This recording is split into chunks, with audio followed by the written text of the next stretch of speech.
Oi, neste vídeo faremos uma saia com babado.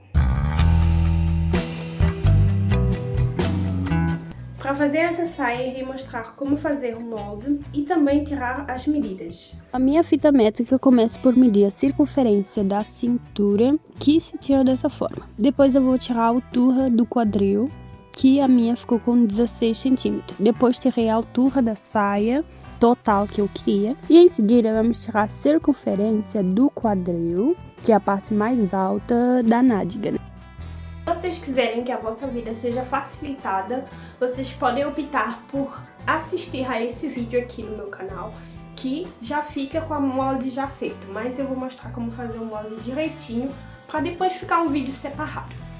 Para fazer o molde eu vou usar papel A3, régua, tesoura, lápis e materiais necessários. Primeiro eu comecei por marcar uma linha horizontal e uma linha vertical. Na linha horizontal marco a sequência do quadro dividido por 4 e da cintura também dividido por 4. Agora na linha vertical marco já a altura da saia total. Essa linha marco a altura do quadril. Aqui vou descer 1 centímetro para frente e 2 centímetros para as costas. Na cintura dividido por 4, com a altura do quadril, eu faço uma ligeira curva, dando formato à saia. E para dar aquele efeito de babado, eu fui marcando 5 centímetros de distância em cada ponto.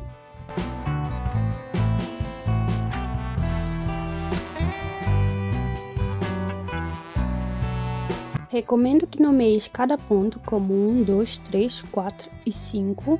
Para não confundir. Depois pego no outro papel e começo por desenhar uma linha vertical. Depois dessa linha feita, vou começar a posicionar a primeira parte, do babado. Depois aumento 3 centímetros. Em seguida, ponho a segunda parte e vou fazendo isso sucessivamente. Terminei de fazer o molde. O molde ficou assim, a parte do babado. E a parte da saia de parte de cima ficou assim, que vai ser menor que o babado. Quando franzir, vai obviamente ficar. O tecido que estou a usar para fazer esta saia é uma viscose, que inclusive usei aqui para fazer o vestido midi. Aqui eu ajeitei um pouquinho também a parte do outro molde. E começo pelo recorte. Dobro desta forma e começo a cortar os babados. São 2 vezes. Depois passei o recorte da parte de cima, também são 2 vezes. Aqui nessa parte eu cortei mala, então depois eu ajeitei para ficar certinho. E ficou mais ou menos assim.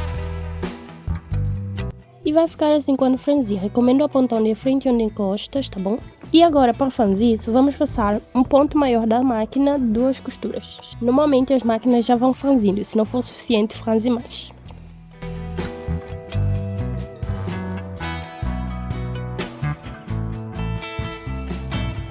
Então, depois de ter passado a máquina, ficou assim. Aqui, para poder franzir mais, se a máquina não foi suficiente para si, só tens que pegar ou 2 linhas da parte da bobina ou 2 linhas da parte da agulha. Simplesmente isso. Eu acho que explicando assim fica muito mais fácil do que falar linha de baixo e linha de cima. Pegas a parte de cima para verificar se a quantidade que franziste já bate certo com a parte de cima. Depois de verificares, agora vamos fechar, obviamente, passando uma costura.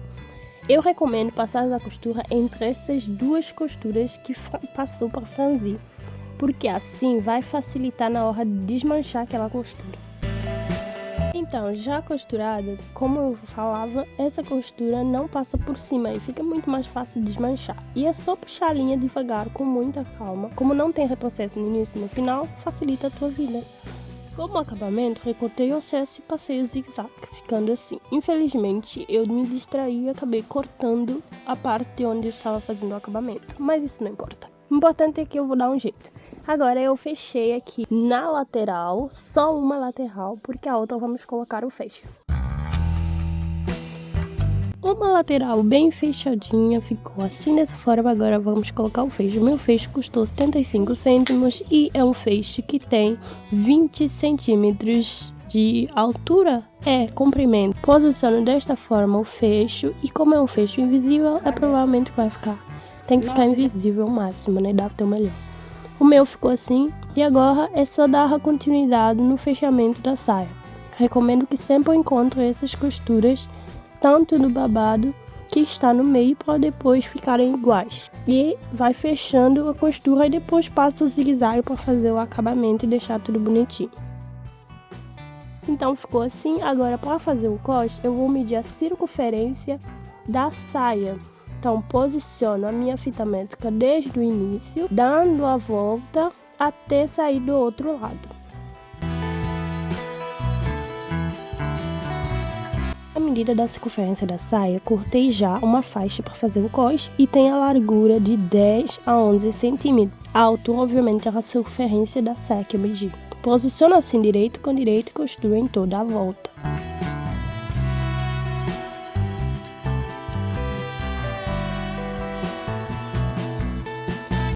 Então, malta, a peça poderia já estar finalizada, mas infelizmente ainda não tá, porque eu acabei cortando uma parte da saia. Aqui na lateral eu prendi para poder não sair essa parte e vir para aqui em cima.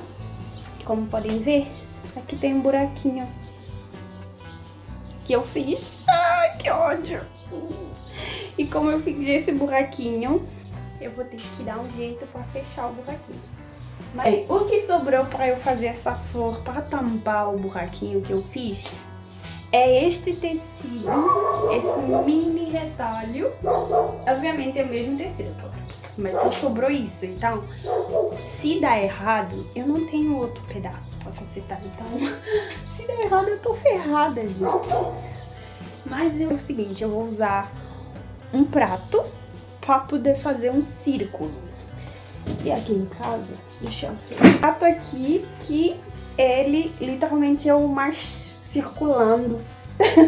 Tem uma circunferência super redondinha. E acho que esse aqui vai dar certo pra fazer. Então, malta, já coloquei aqui o prato, como eu já falei que ia colocar. E agora eu vou cortar o círculo. Obviamente eu vou tentar deixar o círculo maior do que o prato.